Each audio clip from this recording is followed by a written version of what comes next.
E aí galera, mais uma videoaula de termodinâmica para engenharia.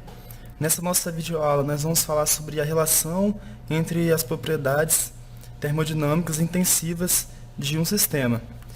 Para a gente começar, e a gente também vai mostrar essa relação em gráficos. Bom, para a gente começar o estudo dessas relações termodinâmicas, a gente tem que definir alguns conceitos que é bastante importante para a gente iniciar o estudo, são os conceitos de fase, substância pura e princípio dos estados equivalentes.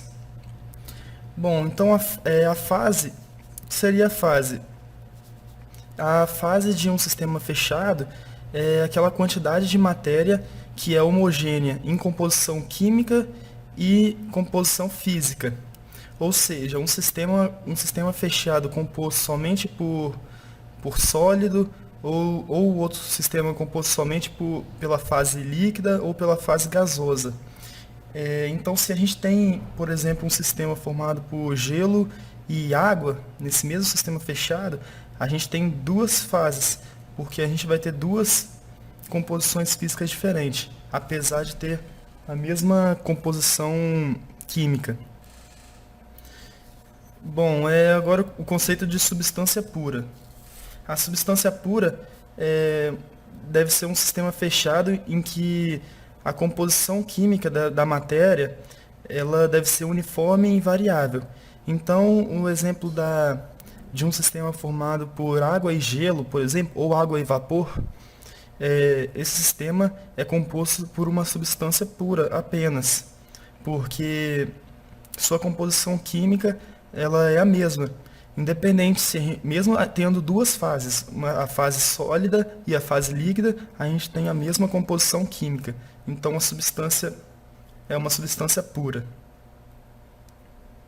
Bom, agora o princípio dos estados equivalentes, que seria uma regra geral, né, que foi desenvolvida para determinar o número de propriedades independentes que é necessárias para determinar o estado termodinâmico de um sistema.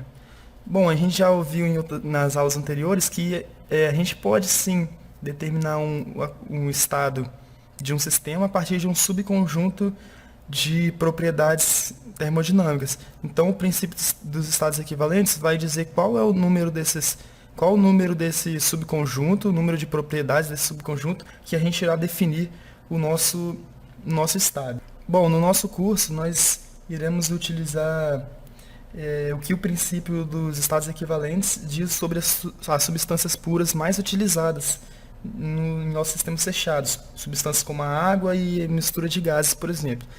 E essas substâncias, elas são chamadas de esses sistemas, eles são chamados de sistemas compressíveis, sistema compressível simples, que são sistemas formados por substâncias puras mais utilizados no nosso curso, que serão a água e a mistura de gases. Bom, agora chegando na nossa parte mais importante da aula, é a avaliação das propriedades. Então, nessa aula, a gente avalia primeiro as propriedades termodinâmicas de um sistema compressível simples, que é formado por uma substância pura, né? E mais para frente, nas próximas aulas, nós iremos mostrar também a relação entre as propriedades de gás ideal, por exemplo.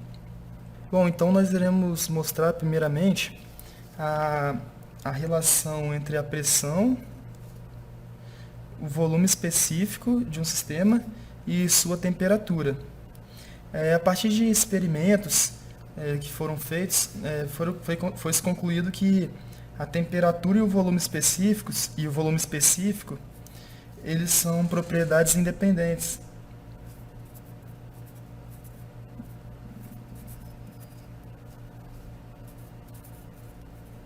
Propriedades independentes. Com isso, a gente consegue descobrir o valor de todas as outras propriedades termodinâmicas a partir dessas duas propriedades. Então, a pressão, por exemplo, a gente descobre em função da temperatura e do volume específico.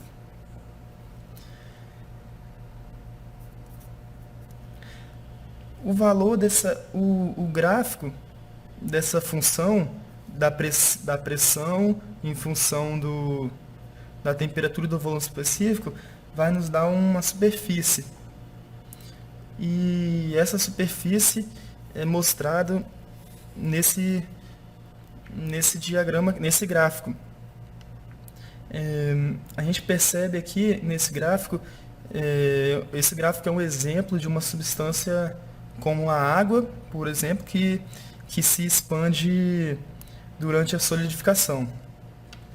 Bom, a partir desse gráfico aqui, a gente consegue concluir algumas coisas muito importantes, né, na termodinâmica, que irá ajudar bastante na hora de resolver alguns problemas. A primeira informação que a gente tira desse gráfico é que as coordenadas de um ponto vai representar a pressão, o volume específico e a temperatura que essa substância assume quando está em equilíbrio. Outra informação importante é as regiões monofásicas. A gente percebe que nesse gráfico a gente tem regiões encontradas regiões de uma única fase, que é a fase sólida, a fase líquida e a fase de vapor. Nessas regiões, o estado do sistema ele é determinado por quaisquer duas propriedades: pressão, volume específico ou temperatura, porque essas três propriedades PVT elas são independentes nessas regiões monofásicas, diferentemente das regiões bifásicas. Essa região aqui dentro, por exemplo, região que coexiste a fase líquida e a fase de vapor, a pressão e a temperatura nessa região elas não são independentes. Então a gente não consegue definir o estado termodinâmico nessa região apenas com a pressão e a temperatura. Essa região aqui é uma região que vai coexistir duas fases e sempre coexiste essa região composta por essas duas fases quando há mudança de fase, vaporização, fusão, sublimação e etc. Bom, a linha tripla é essa linha aqui, e essa é a região onde vai coexistir as três fases: a fase sólida, a fase líquida e a fase gasosa. Bom, essa região aqui, bifásica, de líquido e vapor, ela tem um formato característico, que é esse formato aqui, e que é chamado de domo de vapor. Tem um formato de um sino. E as linhas que definem esse domo são chamadas de linha de líquido saturado e linha de vapor saturado. É chamado dessa forma porque as linhas de vapor saturado são a linha que vai definir o estado onde começa a mudança de fase. Então, o líquido saturado é onde vai começar a mudança de fase de líquido para vapor, e de vapor saturado também é a região que vai limitar essa mudança de fase. Bom, outro ponto importante do gráfico é o ponto crítico, que é situado nessa região aqui. O ponto crítico ele vai definir a temperatura crítica, que é a temperatura máxima onde as fases de líquido e vapor pode coexistir em equilíbrio. Então essa aqui é a temperatura. No ponto crítico a gente tem a temperatura crítica, e a partir dessa temperatura aqui a gente não consegue ter mais uma mistura de líquido e vapor. Bom, a partir daquele gráfico geral, que é uma superfície, a gente consegue obter outros gráficos, que são as projeções daqueles gráficos, né, em apenas duas ordenadas. Então aqui a gente tem uma projeção da pressão e da temperatura e a projeção da pressão e do volume específico. Esse gráfico aqui, da pressão e da temperatura, a gente tem um ponto crítico. A gente tem a projeção da linha tripla, ela vai acontecer em um único ponto. Então vai ser aqui no meio, aqui onde vai coexistir as três fases. E também temos o ponto crítico, seguindo a mesma definição que foi dada no outro gráfico. E as regiões bifásicas, elas acontecem em qualquer ponto em cima dessas linhas aqui. Bom, a pressão e o volume específico projetados, a gente tem essa configuração aqui. Esses dois gráficos são os exemplos das projeções, né? E eles são mais utilizados às vezes do que o gráfico inicial, porque facilita a resolução de alguns problemas ou a própria visualização das propriedades. Um outro gráfico muito utilizado é esse gráfico que mostra a relação entre a temperatura e o volume específico.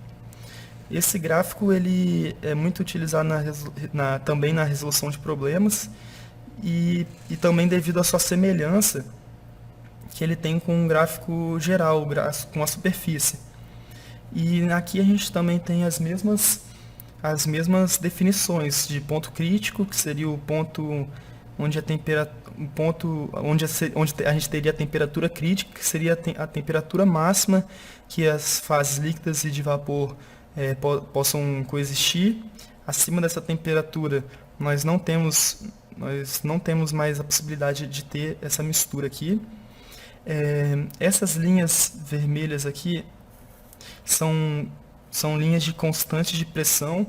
Cada linha aqui possui uma determinada pressão. Por exemplo, essa linha aqui é a isobárica de 10 megapascal. Essa aqui é a isobárica de 1,02 megapascal.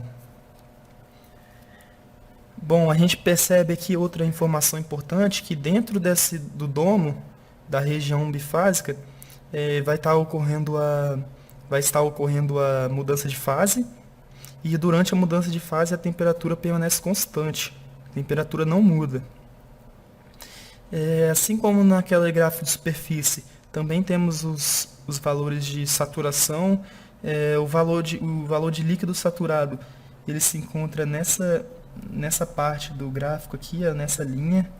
Então é o ponto onde a mudança de fase vai começar, e a superfície, a linha de vapor saturado é essa parte de cá, lado direito desse domo. Então qualquer ponto aqui indica um estado de vapor saturado. No estado de vapor saturado, qualquer aumento de temperatura vai provocar um aumento do volume específico. Bom, galera, então essa foi nossa aula de propriedades termodinâmicas. Mostramos alguns gráficos importantes, algumas definições, alguns conceitos. Esses gráficos são muito importantes para a resolução de problemas que serão expostos nas próximas aulas. Isso aí, muito obrigado.